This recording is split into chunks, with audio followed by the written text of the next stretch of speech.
গোটা বিষয় নিয়ে আপনারা কি কোনো এফআইআর করেছেন? না, এখন পর্যন্ত তো করিনি, ওইরকম কোনো সিদ্ধান্তে আসেনি। আচ্ছা, কি জিনিস চুরি হয়েছে বলছেন? আমাদের এই পরীক্ষার ফি ছিল, ওগুলা চুরি হয়েছে। আর কম্পিউটার, সিপিইউ, আপাতত তো এতটুকুই দেখতে পাচ্ছি। অ্যামাউন্টটা কেমন ছিল? অ্যামাউন্টটা 500-600 মতো হবে। আপনার পরিচয়? আমি স্কুলের টিচার রীতা চন্দ্র।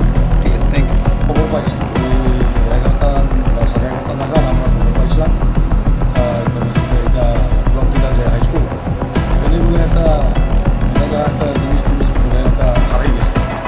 তো এটা অনুযায়ী আমরা ওখানে দেখলাম আইএসআর টিচারের সঙ্গে কথা বললাম, দেখলাম যে কে বা কারা নিচে এখান থেকে একটা কম্পিউটার মানে কি বলতে চাচ্ছেন, মানে চুরি হয়েছে?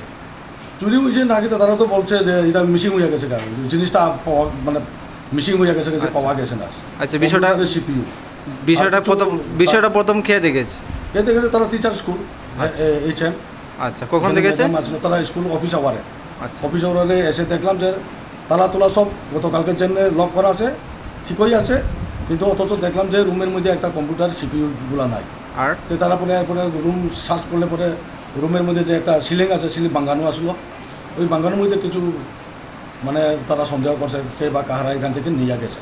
আচ্ছা, এই বিষয়ে কি কোনো এফআইআর হয়েছে? না, এটা বলছে না, তারা একটা মানে পরবর্তী লাতার টাইম জানাইব। ঠিক আছে, আপনার পরিচয়টা? পরিচয় আমি কাঞ্চনপুর থানার SI সর্বজনীন।